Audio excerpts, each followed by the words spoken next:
So I put this little thing together. So play-in starts the 9th. Technically, the qualifier is the 9th. And then, let me make this a little smaller. Maybe a little bit bigger. Qualifier starts the 9th. And then like the real games start around the 10th. And so on these teams, you have 1, 2, 3, 4, 5, 6, 7, 8. You have 9 support players. Let's break down the supports that are here. And to start, even if you don't know a lot about these players, I think we can start by ranking them just based on the league they come from, right?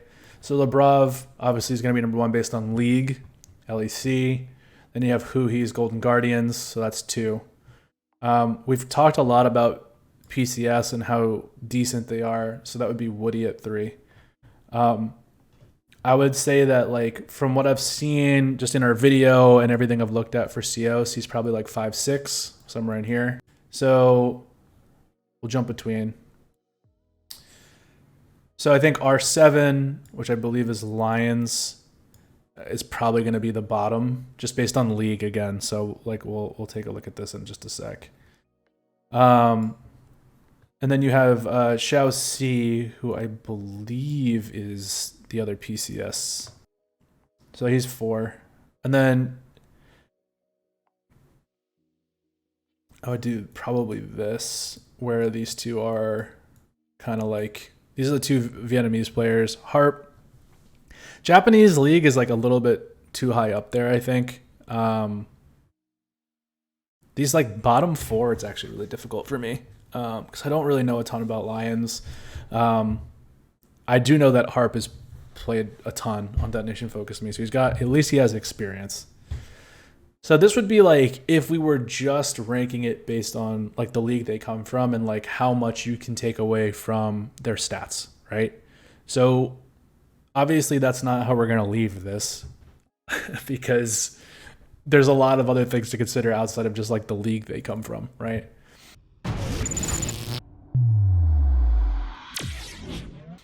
So at this point now, let's like dive in here a little bit. So we'll start with Labrov because we had him at number 1. And I got to say, I was looking at his stats earlier.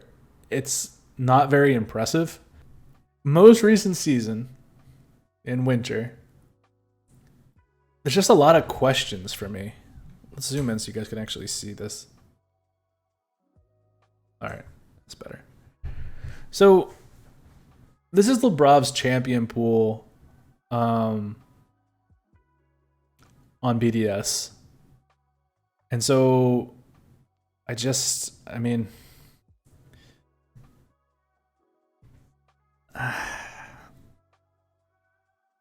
so in season, we've got 3 games on Dinger, 2 on Nami, he lost both, Ash, Tomkins, Thresh, and then a loss on Lux. Okay. I mean, in the games he played, like with Dinger, he actually played pretty well, but like, he got a 5 KDA. He's got a 14 on this Lux game, which is kind of crazy, but 55% win rate overall, which in solo queue is quite good. But when we compare it to like some of the other supports we're playing, albeit in different leagues with different levels required of skill, it's kind of low, honestly. So then we get to tournament play, and we've got 4 games on Karma with only 1 win. Lulu, we got a win on. Alistair, we got a loss on. Okay. It's like when you look at this, it gets to the point where you're like double checking, like, okay, that's really okay. But then going back to spring, it's like totally different story. And that's where this is what's so wild to me. Is like, okay, we got Lulu, Nautilus. I mean, we're just like 77% win rate, 22% difference, right? In season, spring season. And then in groups, we're just like crushing people with Renata, Lulu, and Thresh.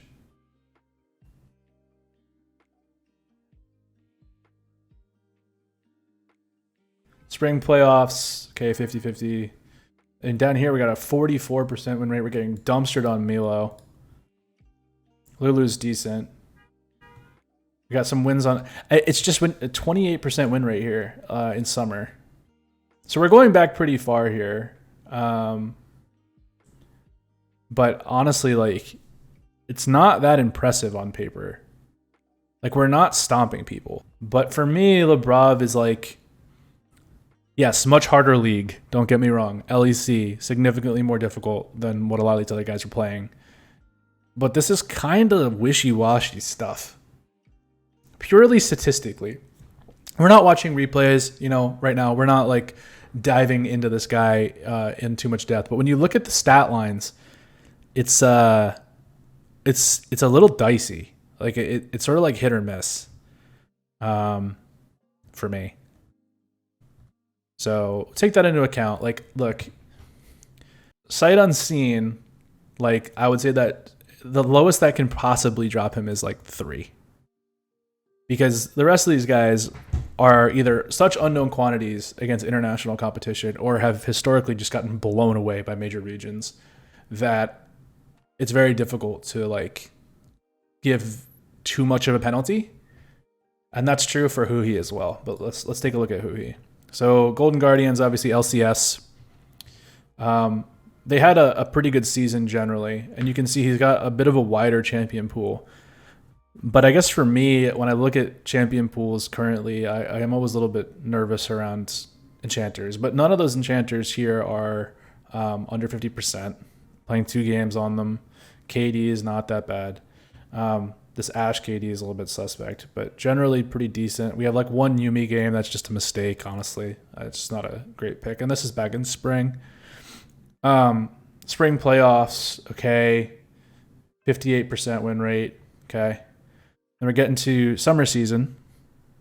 We're up to 68% win rate, and you see the champion pool. Huhi's got a deep-ass champion pool, by the way. You got Rel, Rakan, Leona, Nautilus, and then you start to see the enchanters start to fall away a little bit, right? We even got a Zac game in here. It's pretty solid. Leona KD is looking a little suspect, as is the Nautilus one, but, this 33% Nautilus on, 3 games. But okay. And then the championship, we got some really good play on Rakan, 50-50 on Nautilus and Leona, Rel. All of these are pretty much engaged heroes. The only one that's looking suspect in the championship play is Maokai. So, and then we go to MSI. We have a 52% win rate in MSI, and we're back on more enchanters at that time than we are now.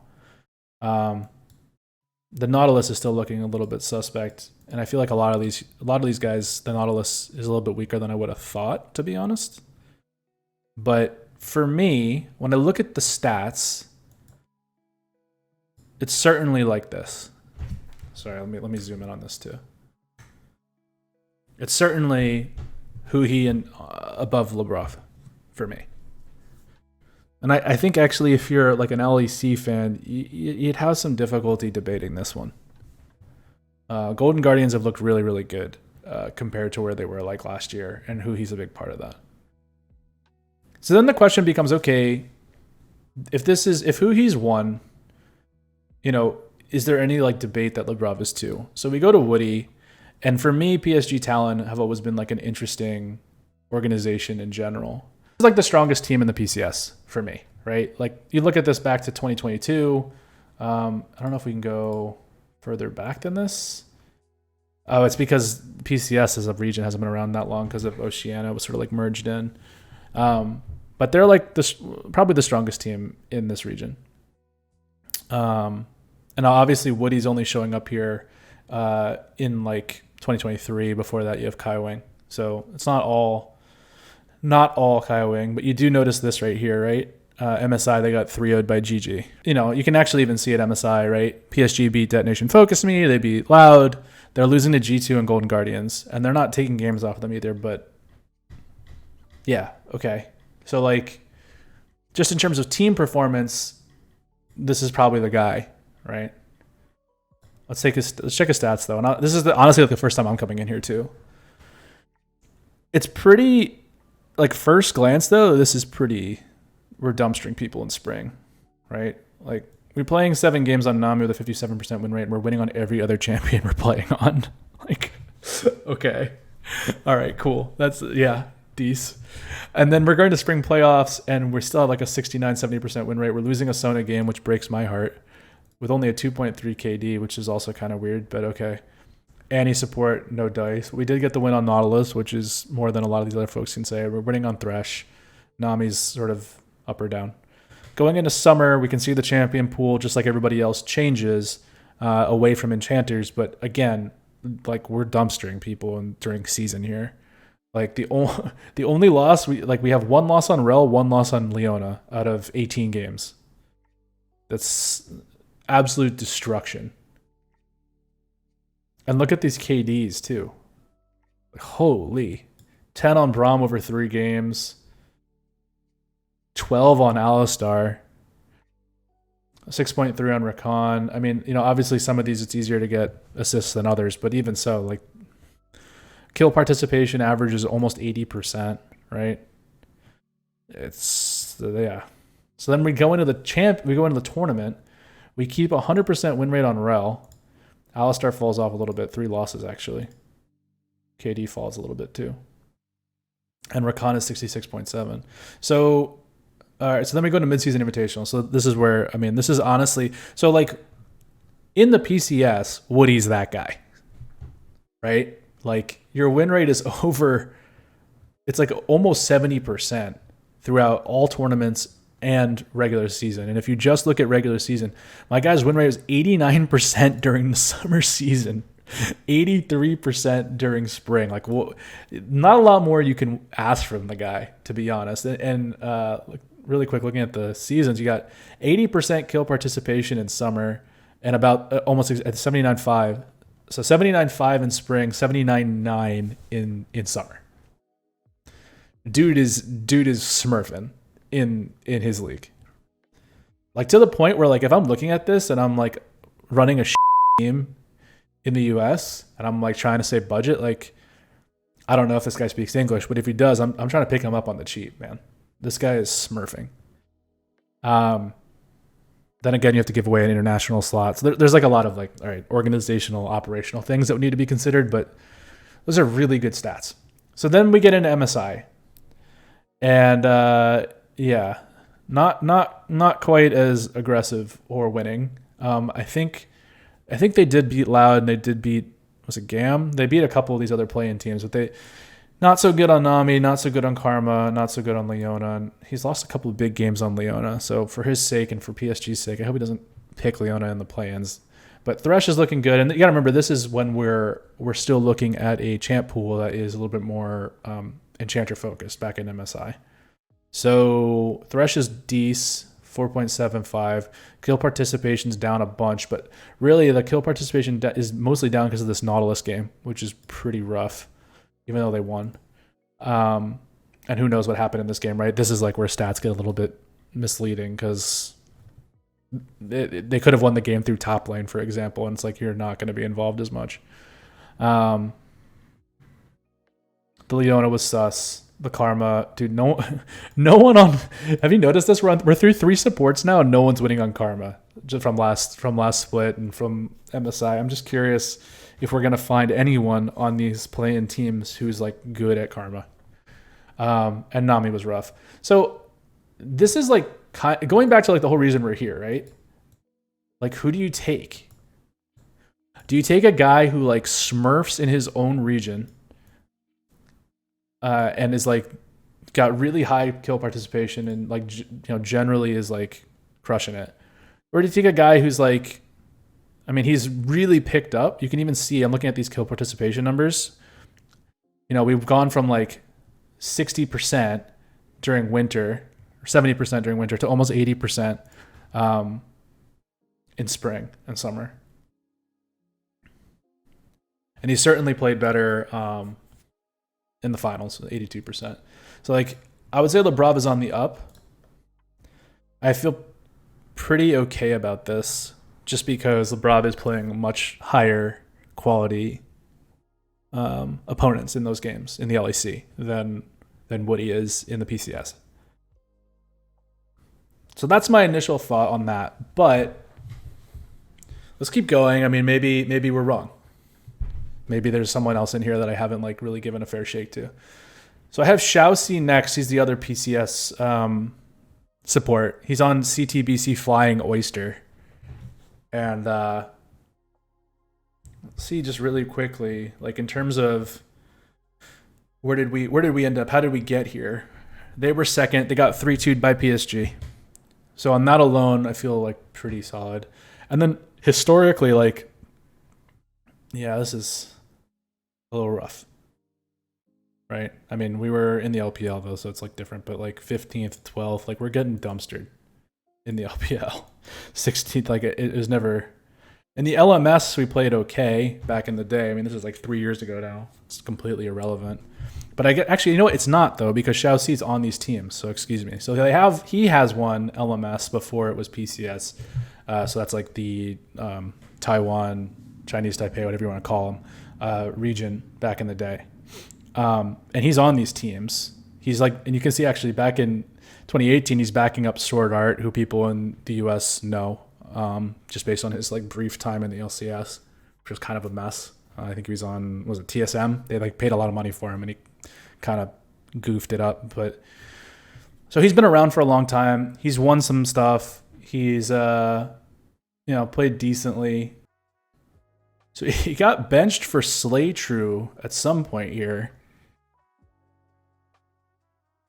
In like the first half of 23. Which, okay. Comes in, he's got a 52% win rate for summer season when he's playing. Again, mostly engaged meta here. We've got Alistar at 83% win rate, which is pretty, I think it's the highest we've seen so far. Rel, Leona, he's getting absolutely dumpstered on Leona. Blitzcrank, Rakan, okay, cool. Going into summer playoffs, the Nautilus is still looking a little sus. 43% win rate in the PCS here, too. This isn't MSI. 80% on Rel, 75% on Alistar with a 63% overall. Again, they ended at second, got 3-2'd in the final, which, I almost might go watch on my own time. That sounds like it was a banger in the final for PCS, honestly. That sounds like it was a solid matchup. But for me, it's not even close, right? Like, ShiauC here is in fourth based entirely on the fact that he's in the PCS, which I believe is a stronger league than Vietnam or Brazil or South America. That's why he's here right now. But honestly, like, I don't... we're giving him maybe too much credit. He's benched. This Nautilus is really rough, dude. Like, if he plays Nautilus in play-ins, like, he probably is going to... I don't know.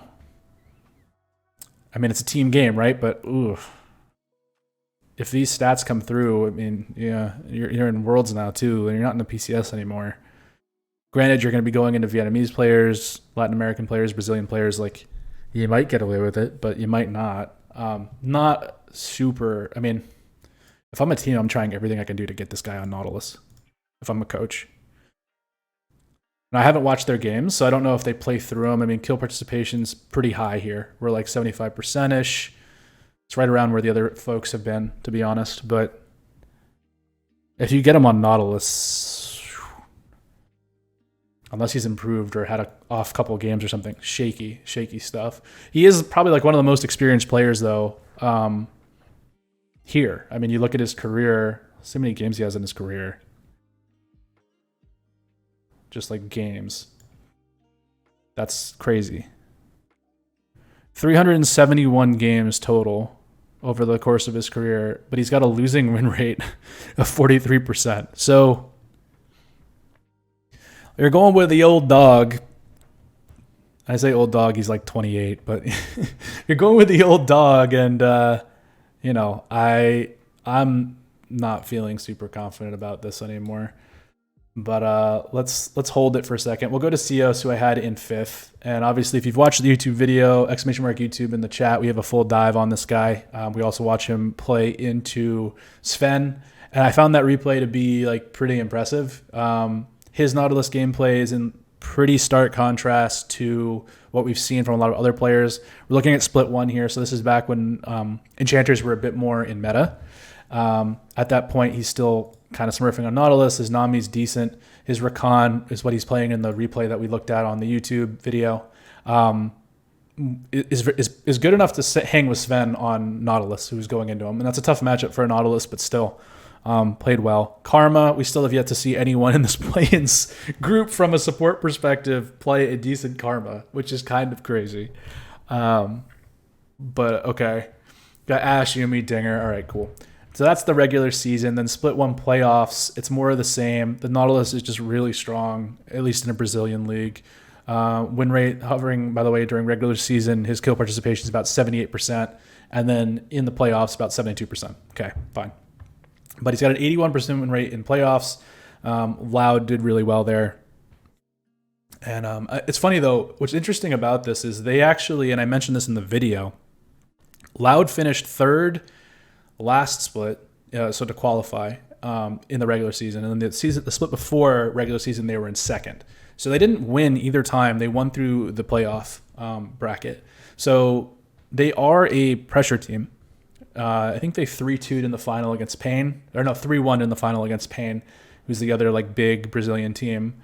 So they have that like added boost of like plays well under pressure. Now, whether or not that will translate from Brazil across to Korea, where they're playing in the play-ins, I don't know. They didn't play particularly well at MSI, like we saw 2-0'd by both Golden Guardians and G2. But I think this is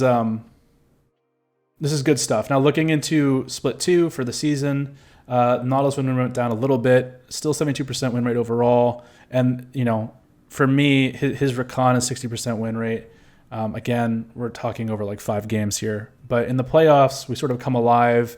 For me, I think CIO's, at least looking at his data, again, I haven't really watched these guys play too much. The current meta suits him better than the last meta at MSI in that he likes playing engaged supports and he's good at it. So there's that. Going to MSI stats now. We played 2 games of Tom Kench for some reason. I'm not really sure about this. I actually didn't touch on this in the YouTube video, but like we don't see Tom Kench throughout the entire season of Split 2. We see 1 game in playoffs, and that's it. I have no idea why they put him on Tom Kench twice, unless it was banned out or something and he had no other choice. But this seemed like it was just, I'm not sure if that was a coaching decision or what, but not it. Clearly not it.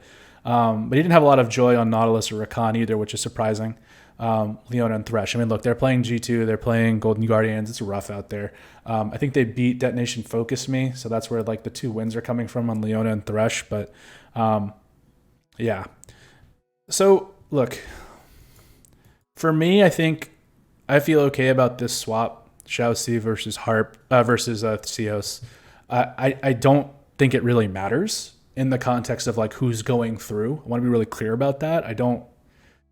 The teams just aren't good enough to beat Golden Guardians or BDS unless they like shit the bed, honestly. Which, again, LCS team, known for shitting the bed. Very, very high chance. But they did dumpster Loud at least last time around. So, but I do think he's better than ShiauC. I mean, ShiauC, you're getting benched in the PCS. Wider champion pool, not necessarily an engaged guy, more of like a broad utility support guy with a huge pool of champions, and that's great, but we are in such an engaged meta right now that being good at Yumi is not going to be helpful here. So all right, so that's our top 5. And I think ShiauC is still on the stumbling block here as we jump into Harp, and we've already established that Detonation Focus Me has pictures that make their team look like 70-year-old serial killers, even though they're all under the age of, I guess their oldest is 31, but, let's jump in. So Detonation Focus Me, we're in Japan now. So we would expect to see, this team has been just absolutely crushing Japan for a while now. I mean, let's look at the tournament results. Maybe I'm wrong, but from everything I've okay, so we have LJL summer playoffs, they win it. Spring playoffs, they win it. They won the summer regular season, they got second in spring, okay? They go to Worlds, they get absolutely shit on, which isn't that surprising. MSI, they lose to Loud, which we mentioned, right? 2-0'd. So based on that alone, this is looking, CO should be above him just based on team results. So that doesn't necessarily mean that he's a worse support player, though. Summer playoffs, we win. Spring playoffs, we win. Spring, we win. I mean, from 22 on, we are just first and second, like, and it goes back further than that. I'm pretty sure. I don't know why we're only like going back a couple years here, but my sense was that they've always been like almost always been that team from Japan. I actually didn't notice this, but worth mentioning. It looks like he spent a lot of time on KT, on their challengers team, and then on their main team. It looks like in 21 when they were really not good, but cool. All right. Korean playing in Japan, I respect it. So okay, so that's a little bit of background on him. Let's go into the stats. So again, we would kind of expect to see him dumpstering people in Japan. We have a Caitlyn game on support, and where are we here? We're in spring season. Okay, so this is the split before last. This is when we kind of expect to see more enchanters, less engage. We have Rakan at 75%. Nami is really rough, dude, and we've seen a lot of people struggle on Nami. First person we've seen with a winning win rate on Karma from spring split. So that's nice. And then everybody else just wins. This Caitlyn game is straight up troll. I don't know what this is. 70% kill participation that season, 80% win rate. Okay, I mean, it doesn't mean a lot in that league, but cool. We get to playoffs. They don't lose. 3-0 Rakan, 2-0 Thresh, 1-0 Blitzcrank. Cool. Well done. We get to summer. It's basically more of the same. Rakan, 100% win rates all the way down the board. 77% kill participation, 50% Lulu, 50% Milo. Milio, sorry. Then we get to summer playoffs. We actually dropped 3 games on Alistar. What the f***? Okay. Surprises me. Okay. 3 wins on Blitzcrank. Blitzcrank abuser. Super overpowered right now. We saw that earlier when we were looking at the crystal ball shit for our pick'ems. Blitzcrank is technically a tier 1 on OPGG as of right now. Pretty sure that's the patch they're playing on too. I mean, he's been strong for a while, so that's interesting, but doesn't necessarily mean much in the context of plans. So now we get to MSI, and this is his MSI data, and it's rough, dude. It's really rough. Like, the only champion he's got a KDA over 1 on is Renata.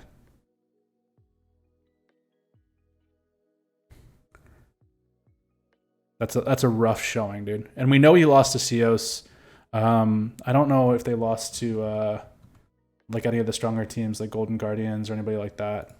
Let's see. Let me see if we can find it. MSI. So we lose twice to Loud and twice to PSG. One of these games went 50 minutes. Jesus. Okay.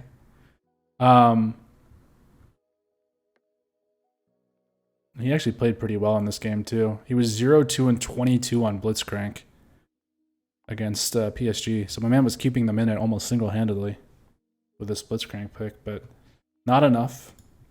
So they got dumpstered in MSI. So, all right, so we've basically covered everything here. Question becomes ShiauC versus Harp. Who do you take? I'm still taking ShiauC, even though ShiauC's got like his own problems in terms of win rates and champion pools and all sorts of crap like that. I just don't. I don't think so. I don't think so. I don't think you take Harp over ShiauC. ShiauC, at least it's like a wild card. Harp, you hate to rag on the dude, but unless there's something I'm missing in terms of his biography, it just seems like he didn't cut it at KT and wanted to win. So he went to Japan and just like dumpstered people every year, and then goes to Worlds and he's just like not practicing against the quality of players he needs to be practicing against to win in tournaments, and just gets shit on. Again, I'll be the first to say, like, if there's a reason he went there, like a dead relative, something like that, he had to go to Japan for, it's a different story. But like, if he left KT because he couldn't hack it at KT, which at the time he left was not a great team. Obviously they're pretty good now. You got to ask some questions, man. You know what I mean? But now we're into our bottom 3. And this is where shit gets really spicy, because I don't know anything about Vietnam bar a bunch of playing games I watched in like 2020 MSI. And I know even less about Lyonz. And if you watch the Latin American League and that's your guy, We're going to deep dive him. I'm going to give him his due. I fully expect this to shift around a little bit because I don't know what the hell's going on down here. Okay, so let's jump into it. We're starting with B. Bye. I'm calling Bye. So first off, there's somebody in. He's playing in the Asian games right now. Actually, I guess he's repping Vietnam over in the Asian games. That's cool. Nice. All right. So first things first. He's on Team Wales. Wales was the second qualifier out of VCS after GAM. Historically, GAM's like really, really good.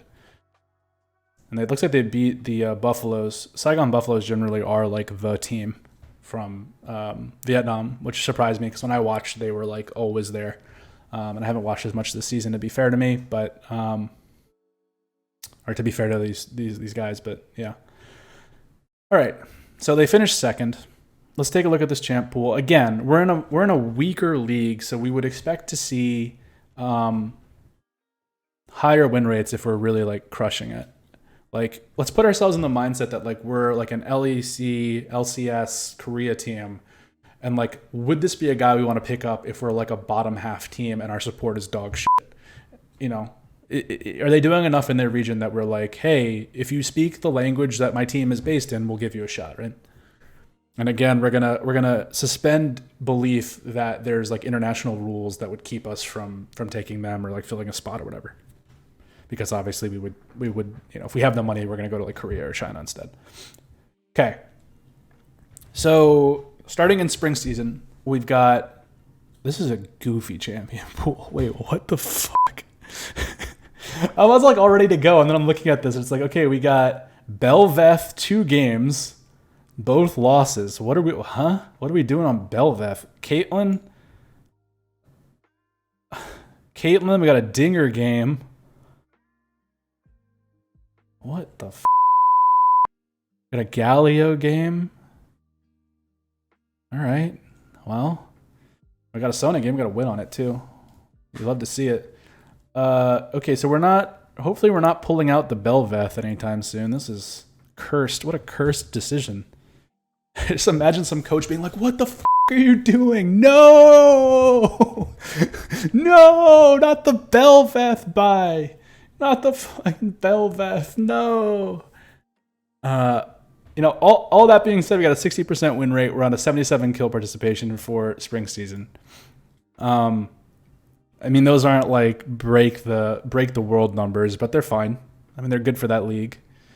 Then we get to spring playoffs, and we just run it down. What on earth is this? Okay, Alistar 0. I mean, we're losing games on Alistar, Braum, Galio, Leona, Nautilus, and Thresh.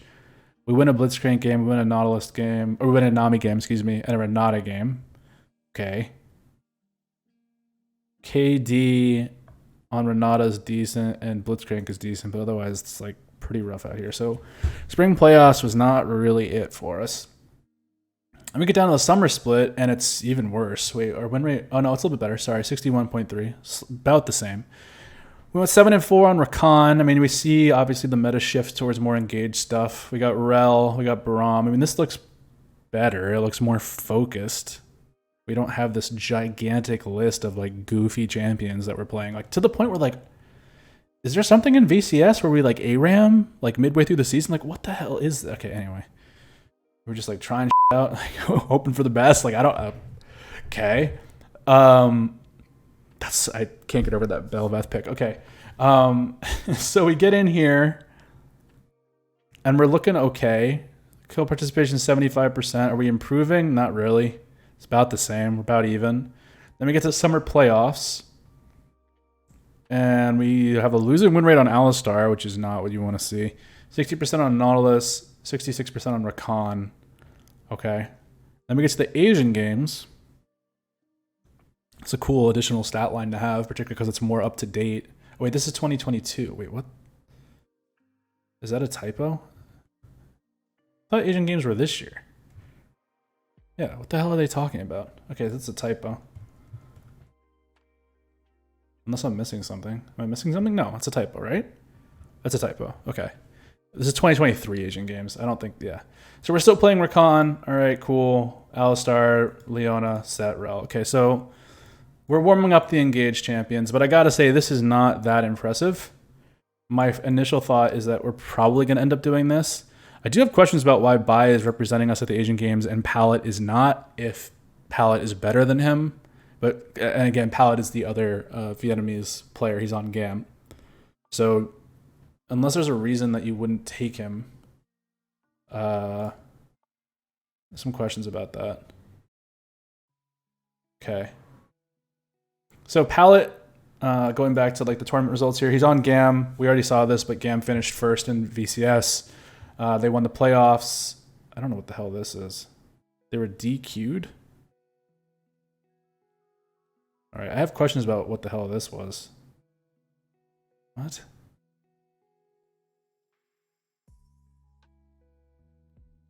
SBTC Esports was like disbanded or something? I don't know. Okay. Okay. Anyway, they won summer. They won the playoffs. Spring, they had second place finish, and they finished third in the groups. Okay. So, I mean, historically a stronger team. Good Lord, this spring stuff, dude. They were wilding out in Vietnam in the spring split. Jesus. First of all, they're playing so many games, too. 38 games in spring split. Okay.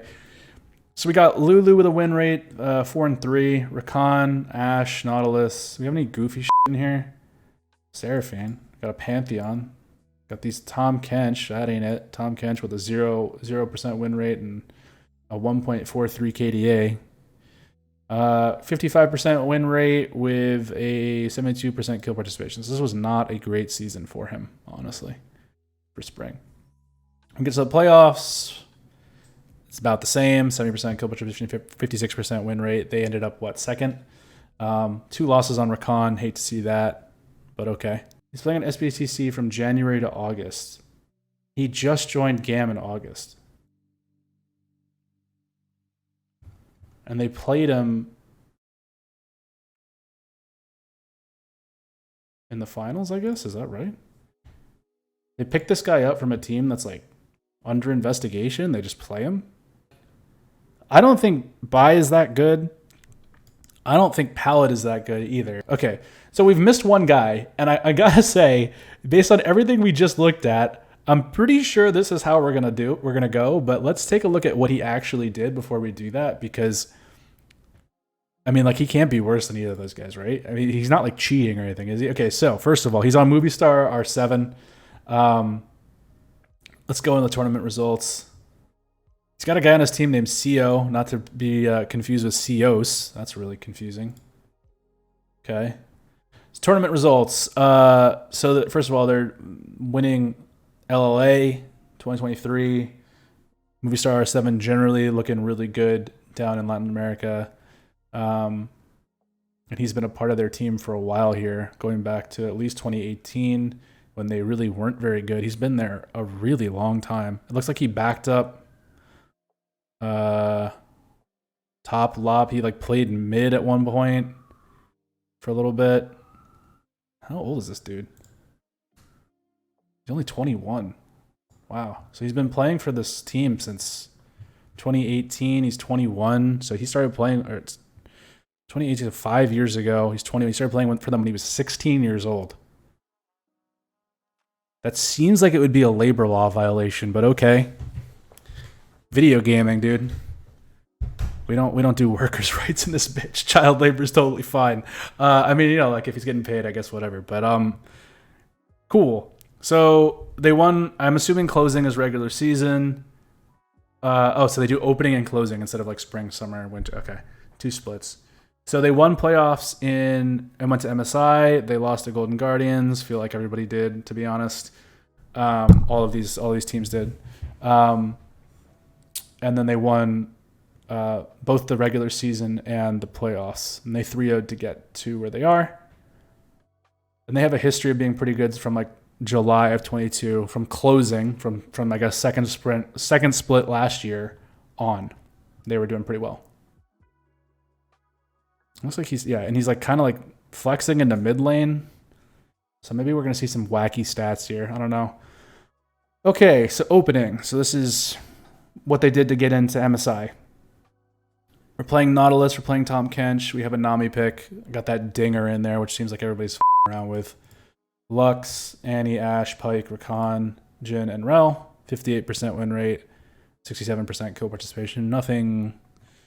It's so funny because like in solo queue, 58% win rate is really good, but like compared to like all these other players that we're looking at, we have some players who are at like 80% win rates. So like 58 is kind of low comparatively. Okay, going to playoffs, which they won. 57, 58% win rate with a 3-2 Nautilus, 3-1 Rakan, 2-1 Renata. We have losses on Braum, Lulu, and Tom Kench with a 77% kill participation. Okay. Again, not really setting the world on fire with that, but outside of this Lulu game and this Braum game, which are both horrific, pretty solid stuff.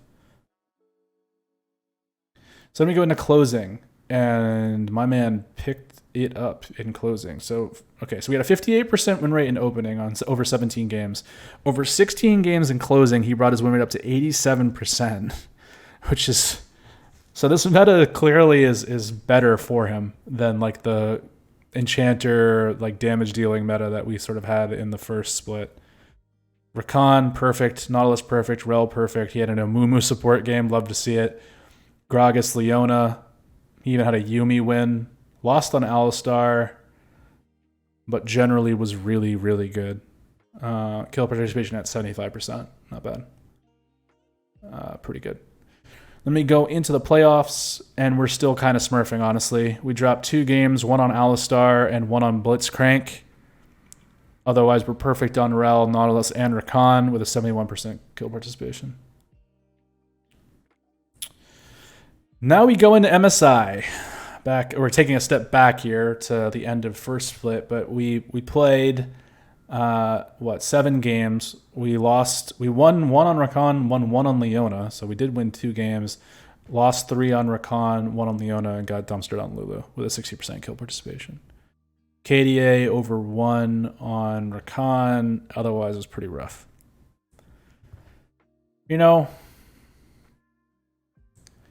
So he's definitely better than the Vietnamese supports. I don't think there's any doubt about that. So what you really start to ask questions about is like this.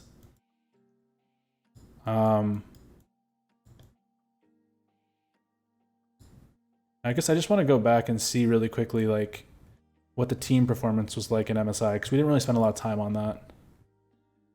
We know they finished, they got 2-0'd by Golden Guardians, that's fine. Okay, so we played against Billy and we got on, fine. And we lost to GAM. We beat GAM, so they beat GAM. They 2-1'd GAM. Okay, so that's good to know. And then they went and played Golden Guardians, got 2-0, and that was it. So they did beat, I guess it wasn't Palette's team, it was Zin's team, I guess, at the time, who we looked at, who Palette like kind of replaced or whatever. So I think you can make a case that like between Harp and Lyonz, they're like pretty similar. 6-7 is pretty similar. I have CEOs higher. I mean, these 4, you could probably interchange them and it would still be like pretty legit. With the exception of maybe ShiauC, because he's like all over the place kinda. But I'm gonna go like this, just because Detonation didn't really do much. They didn't really beat anybody. It's more of a team thing than it is a Harp thing, but I feel okay about this. I think this is gonna be our final.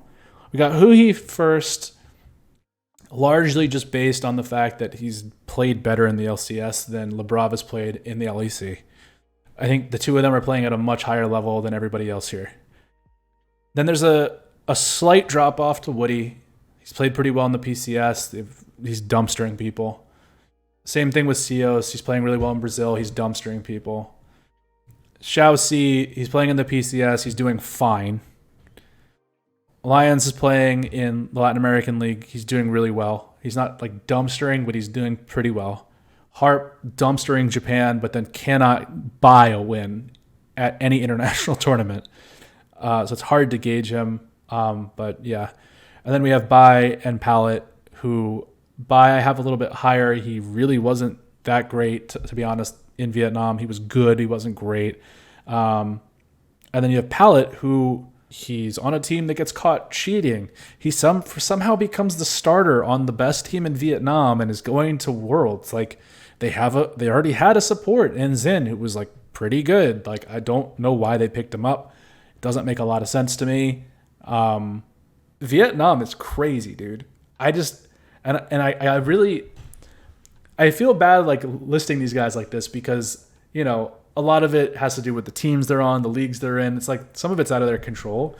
But I really want to see Vietnam do well just because this league is bonkers, dude. Who the hell pulls out a Belveth game not once, but twice in professional play and loses both of them? Like, it's just like, oh, whatever. I think somebody on here also in Vietnam pulled out a Caitlyn. Like, bro, what are you guys doing over there? What the hell is going on over there, man? I love it. I love it. I want it to do well. It's not going to do well, but I want it to do well so badly. But this Palette guy, dude, it's a wacky story. Anyway, there you go. That's my top 9. And again, obviously, we only have 8 teams that are going to go into the actual play-ins. This situation between Huhi and Labrov is gonna sort itself out on the 10th or the 9th. When the world qualifying spot is played for. I think it's a best of 3 between LEC and LCS. That's a whole nother discussion. I know we got some EU people in our chat right now. My sense is that probably, I mean, I already picked it, right? I think Golden Guardians is going to be Team BDS, but you never know with the LCS, dude.